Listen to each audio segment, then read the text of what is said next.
The year is 324 in the northern divine region's Bitey City. Dark clouds gather overhead, and thunder echoes across the sky. Amidst the turmoil, a lone figure hovers in midair, surrounded by crackling lightning. This man is our protagonist, Sububai. He stands at the center of the storm, enduring the divine thunder in hopes of ascending to immortality and stepping into the land of immortals. Unbeknownst to Sububai, danger draws near. A female cultivator, standing upon a lotus blossom, readies a potent divine thunder technique. With her sword lifted high, she launches a strike aimed directly at Sububai. At the final instant, Sububai manages to evade. Though he escapes a fatal blow, the attack wounds him and he crashes to the ground. The woman descends, pointing her sword at him, demanding his surrender. She is Lin Wonk, one of Sububai's own disciples. Sububai, stunned and furious, cannot believe that his trusted disciple would turn against him. Enraged, he readies a deadly counterattack. But before he can retaliate, another disciple, Buyu, delivers a sudden strike from behind, tearing a hole through Sububai's chest. Buyu then turns to Lin Wonk and argues that, despite their master's many wrongs, they should at least allow him to perish with some dignity. Sububai, gravely injured, can only laugh at such betrayal. He had never treated his disciples unjustly. How could they commit this against him? Furious, he swears he will not fall alone. If he perishes, he will drag them down with him. Just as he prepares to release another technique, a third disciple named Schwer activates the falling treasure copper coin, slamming Sububai hard into the earth. He lies there helpless, shocked that even Schwer would stand against him. Two other disciples, the eldest and the fifth, are absent, leaving Sububai to wonder about their whereabouts. Schwer commands her master not to resist, blaming him for countless crimes that cannot be forgiven and warning him not to blame anyone else for his fate. Hearing this, Sububai only laughs and asks if they truly believe the false charges against him. But now that they have drawn their blades against him, he cannot forgive them. In desperation, Sububai uses the divine soul's true body law of heaven and earth technique, a self-destruction meant to drag his enemies into death with him. Realizing his intention too late, Lin Wonk and the others rush to stop him. She frantically asks Buyu if their senior brother Heo has a backup plan because the situation has spiraled beyond control. Regardless of their efforts, they fail to prevent the inevitable. Sububai detonates his own soul's true body, obliterating himself, his disciples, and half of the continent in the cataclysmic blast. But that is not the end. When Sububai next opens his eyes, he finds himself in a strange, unfamiliar place. As he tries to make sense of his surroundings, he hears frantic noises outside. Peering through a window, he sees a world overrun by a zombie apocalypse, with people fleeing for their lives as hordes of the undead roam the streets. Realizing he has been reborn, Sububai's thoughts turn back to his traitorous disciples. Why would they betray him? What did they stand to gain? For now, those questions must wait. His priority is to train this new body to its peak, return to the world of immortal cultivation, and make his former disciples pay for what they did. He attempts to gather spiritual energy as he once did. His cultivation had been close to the immortal realm, so if he could just sense the ambient spirit power, he should be able to progress swiftly. Yet, to his shock, he feels nothing. Thinking his body might be too weak, he looks outside again and realizes the truth. This world has no spiritual power at all. Furious, he can hardly believe it. How is this possible? Without spiritual power, there was no way for him to cultivate in this world. In fact, merely surviving here would already be extremely difficult. Just then, a man and a woman burst into the house, having barely escaped from the zombies outside. They looked terrified, as though they had nearly died. The yellow-haired boy immediately grabs the woman. Another person, possibly named Vertical, tries to stop him, warning that her boyfriend might still be in the house and that it would be bad if they were seen. The yellow-haired boy scoffs, telling her not to worry. Even if her boyfriend saw them, there was nothing he could do. As he removes his clothes, the woman suddenly notices a bite mark on his arm and asks how he got wounded. The boy shrugs it off, saying he might have been bitten by those crazed people on the street and insisting it was nothing serious. They continue their business until, abruptly, the woman realizes the boy has gone still. She asks him what is wrong, urging him to continue, but to her horror, he is turned into a zombie and attacks her. She struggles, barely managing to push him away. Meanwhile, Subibai hears the commotion and wonders if someone else is in the house. Searching through the memories of his new body, he recalls that the woman is supposed to be his girlfriend, and the yellow-haired boy is her lover. Subibai smiles bitterly, realizing that the original owner of this body had also been betrayed by those closest to him. Opening the door, Subibai sees the now zombified boy lunging at the screaming woman. She notices Subibai and begs for help.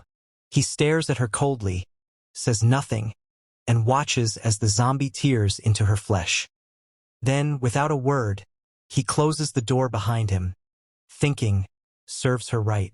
In a world with no spiritual power, Subibai knows he must find a way to survive. Otherwise, he might die here before ever returning to his original world. Sitting on the floor, he tries to retrieve something, anything, from his sea of consciousness that could save his life. Yet, with his current cultivation level, advanced magic items like the 9 Changes Spirit Pellet are beyond reach. All he can do is rely on luck and hope for the best. Finally, he pulls out a low-level magic weapon, the 10,000 Souls banner. Subibai is disappointed. How could he have ended up with such a low-level magic weapon? He had hoped to retrieve something that could truly save his life in this chaotic world. Just as his frustration peaks, a blue window suddenly appears before him. System prompt. It has been detected that the host has obtained the magic weapon 10,000 Souls banner. The host is now bound to the 10,000 Souls banner system. Current system level 1. Capacity 10 souls. Upgrade requirement to level 2. Hunt down an elementary mutant.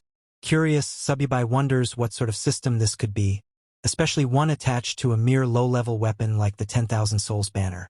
As far as he remembered, the banner's only function had been to collect souls. The system then explains that by using the 10,000 Souls banner, he can harvest the souls of the dead, convert their soul power into spiritual power, and feed it back to himself. The higher the banner's level, the stronger the souls it can collect, and thus the more spiritual power Subibai would gain in return. There is a catch. Any person who has been dead for more than 5 minutes will have a soul that completely vanishes, rendering it uncollectible. Subibai smiles. So, it really is possible to transform soul power into spiritual power. Even if this world lacks natural spiritual energy, he realizes that with zombies everywhere, there is no shortage of materials to harvest for cultivation. He remembers the girlfriend who betrayed him and the yellow-haired boy, both now zombies, banging on the door. Subibai opens it, and the 2 zombies lunge at him. He swiftly kills them with the 10,000 Souls banner, but to his surprise, they continue moving even after he attacks. At that moment, he activates the banner's true power, collecting their souls and converting them into spiritual energy. Subibai is amazed to feel a breakthrough in his cultivation almost immediately. After absorbing their souls, he now has 2 controllable souls at his command, and his spiritual power has grown noticeably stronger. He can't help but smile. Despite its humble appearance, the 10,000 Souls banner has proven to be far more powerful than he ever imagined. Sometime later, outside, people were running in all directions, frantically searching for any safe spot to hide. In the midst of this chaos, Subibai was also looking for supplies. His body was still too weak. I can't do much cultivation in this condition, he thought. First, I need to find some supplies, then consider enhancing the 10,000 Souls banner. Suddenly, a group of zombies perched atop a nearby building heard the commotion below. They leaped down into the fleeing crowd. Among them was a plump, blonde-haired woman who panicked upon spotting the zombies heading toward her. In a desperate attempt to save herself, she grabbed another woman from the crowd. She hurled her at the zombies, using the poor victim as a human shield. Subibai happened to witness this horrifying act and was shocked to recognize that the woman who'd been thrown to the zombies looked exactly like Lin Wonk. She was one of his disciples who had once betrayed him. Furious and puzzled about her presence here, he quickly summoned the 10,000 Souls banner and killed the zombies attacking her. Lin Wonk gasped with relief, grateful to be rescued. "How did you end up here?" Subibai demanded, glaring at her. "Not long ago you used the divine thunder technique on me, forcing me into a wretched state. Now you can't even protect yourself from a handful of low-level monsters." He could scarcely believe that his former disciple, who had once caused him so much trouble, was now so weak. Yet Lin Wonk only stared at him in bewilderment. She had no idea who he was or what he was talking about, and she couldn't understand how he already knew her name when, to her knowledge, they had never met. Standing up, she thanked Subibai for saving her life and asked if they had met before. Incensed, Subibai pointed his spear at her. "Don't pretend to be crazy. You won't get away by feigning ignorance." Startled, Lin Wonk tried to calm him. "This isn't the time for wild accusations. There are more monsters nearby. We should leave and find somewhere safe." Hearing her words, Subibai hesitated. "Did I get the wrong person?" he wondered. "Or is she simply not the Lin Wonk I once knew?" Subibai still found it difficult to believe that the woman before him wasn't the traitorous disciple he remembered. She looked identical to Lin Wonk, and he was sure he would never mistake her face. Unless, he thought, coming to this world had caused her to lose her memories. As he moved closer, hoping to investigate, Subibai's stomach growled. Lin Wonk smiled at the sound and mentioned there was a large shopping mall not far away. She planned to gather supplies there and possibly take refuge. She invited Subibai to join her, and although he hesitated briefly, he eventually agreed, if only to see for himself whether or not she was truly the same Lin Wonk. Gripping his hand, Lin Wonk urged him to hurry, so they could stock up on supplies and wait for rescue. Subibai followed her, still torn between suspicion and curiosity. Even if she really has lost her memories, he thought, her betrayal remains. Sooner or later, she'll pay for it. After half an hour, they reached the entrance of a Walmart supermarket. While standing at the front doors, Lin Wonk asked for Subibai's name. Hearing this, Subibai realized she truly seemed unaware of who he was. She wasn't faking her confusion at all, but he refused to let his guard down. Stepping past her, he answered curtly, "Subibai." Following a brief introduction, Lin Wonk invited him to head inside. She suggested they use the store's resources and wait for rescue. But to their surprise, the supermarket was already crawling with zombies, and not just ordinary ones. Among them was a mutated zombie that stood out. It kept mumbling phrases like, "Apply for a card, get 50% off." Before slaughtering several normal zombies in its path, it charged straight at Subibai. Subibai smirked as he felt the creature's aura. It's probably at the initial stage of the spiritual sea realm, he realized. That must be an elementary mutant. Lin Wonk, terrified, hid behind him, urging him to retreat and find safety elsewhere.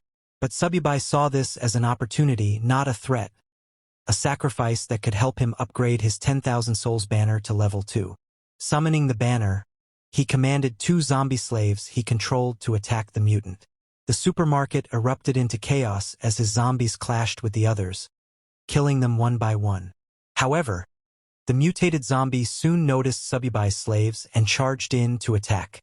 Subibai quickly ordered them to pull back, but the mutant was too quick and killed one of his zombie slaves. Seeing an opening, Subibai launched a sneak attack from behind. At the same time, his remaining slave, a female zombie, leaped onto the mutant's back and bit into its neck. The mutated zombie let out a roar of pain. Subai quickly commanded his slave zombie to hurl it to the ground, knocking it unconscious. Then he triggered the 10,000 souls banner to absorb its soul, making it his newest servant. Right after taking in the mutated zombie, a system window materialized before him. System prompt: "Congratulations on overcoming an elementary zombie. The 10,000 souls banner has now been raised to level 2. New capacity: 5 extra souls. Next upgrade requirement: hunt down an advanced zombie, a foundation stage beast." Subai scowled at the new condition. "My present cultivation is still at the spiritual sea realm. To overcome a foundation stage beast, I'll need to gather more spiritual power first. Meanwhile, Lin Wonk was amazed by Subai's display. She had initially dismissed him as some deranged individual, never thinking he could be this strong. Watching her youthful admiration, Subai found it difficult to believe she was the same disciple who had once betrayed him and nearly ended his life. With the mutated zombie defeated, the survivors who had been hiding in the supermarket cautiously emerged. Relieved that the threat was gone, they began redistributing supplies and preparing to wait for rescue and relative safety. There seemed to be enough resources to sustain them for a while. Lin Wonk turned to Subai, pointing out how large the stockpile of supplies was. If we use this wisely, we can stay hidden in a safe place until the rescue team arrives, she suggested. However, the other survivors were not so welcoming. One man stepped forward, glaring at Lin Wonk and Subai. "This is our territory," he declared. "You can't just help yourselves to our supplies without our permission." Several others quickly agreed with him, insisting that they had risked their lives to gather everything during the chaos. They weren't about to let newcomers take advantage of their hard work. Lin Wonk bristled at their accusations and shouted back, "If Mr. Subai hadn't killed that mutated zombie, all of you would have been sitting ducks waiting to die. Now you want to claim these supplies for yourselves and ignore the fact that he saved your lives." However, they didn't believe him. They said he was as thin as a bamboo pole. How could someone like that kill a monster? In their opinion, the monsters must have killed each other. Lin Wonk shouted, unable to believe how shameless those people were. Before she could say anything more, Subai stopped her and warned her not to argue with mindless people, reminding her that words alone wouldn't change anything. Lin Wonk looked at Subai and insisted that he was the one who had obviously defeated those monsters. She couldn't let anyone else take advantage of his hard work. Subai simply smiled and said, "Only the weak use such petty tricks. The strong are always right." He cast a cold gaze over the crowd and announced that he needed supplies, asking who was in favor and who was against it.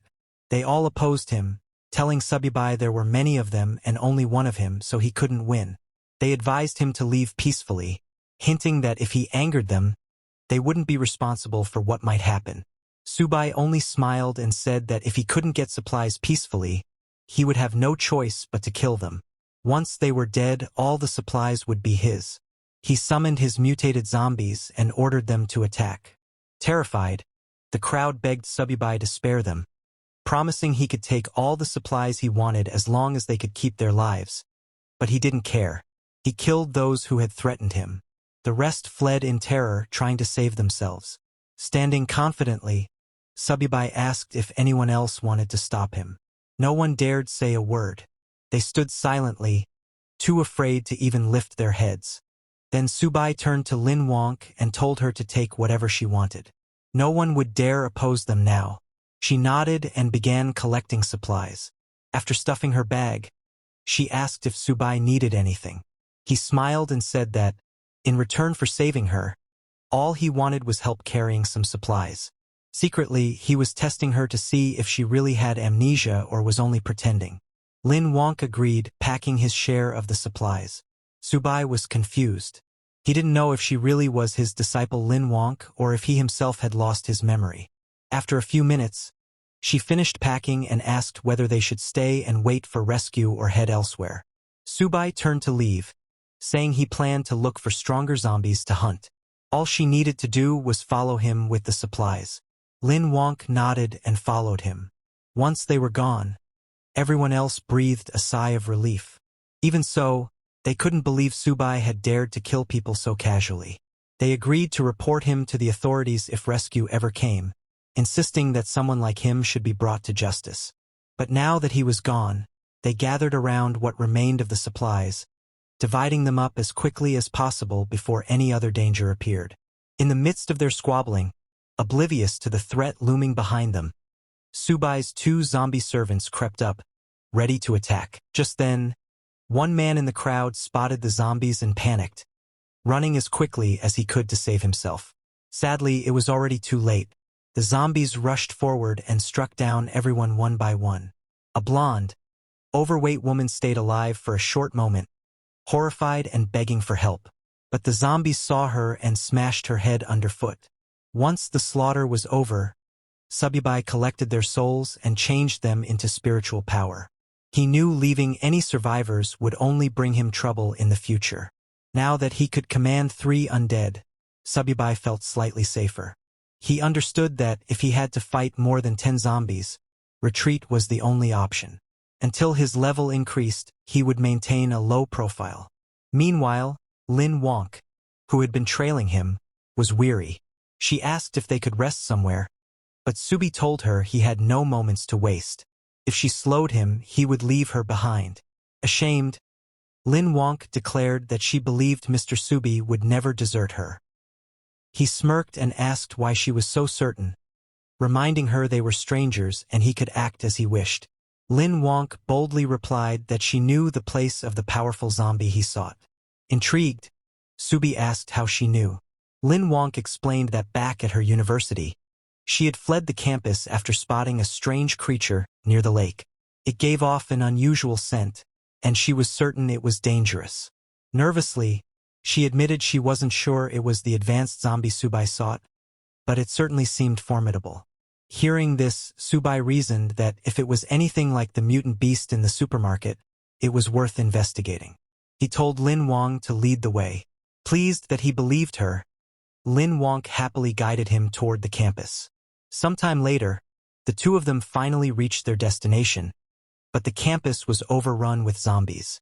Lin Wonk stopped, scanning the surroundings anxiously.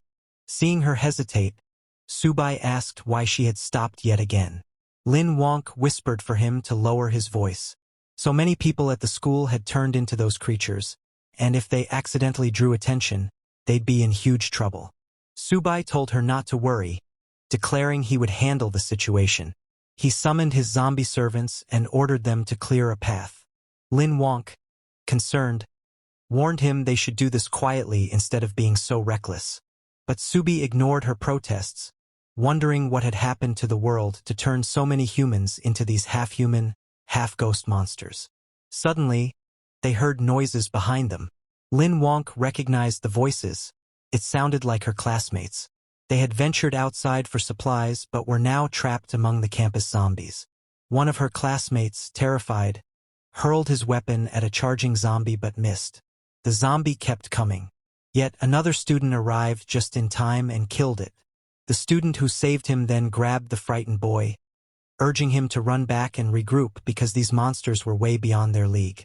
Lin Wonk realized these two were Guing and Lai Mingguan, her classmates, though she couldn't fathom why they would be here of all places. Subai noticed her reaction and asked if she knew them. When Lin Wonk admitted they were her schoolmates, he turned to her and said, "Do you want me to save them or not?" Lin Wonk held Subi's hand and said, "While they're distracting the monsters, we can escape quickly. If the monsters spot us, we won't be able to leave." Subai then asked her, "Don't you want to save them? They're your classmates, aren't they?" Lin Wonk replied, "If I could help them, I would. But right now, I can't risk your life." Upon hearing this, Subai realized that if she had been the treacherous disciple from his past, she would never have said such a thing. She truly seemed to be just an ordinary girl. What happens next? Stay tuned, the next part is coming soon. Don't miss it, and make sure to watch the next episode.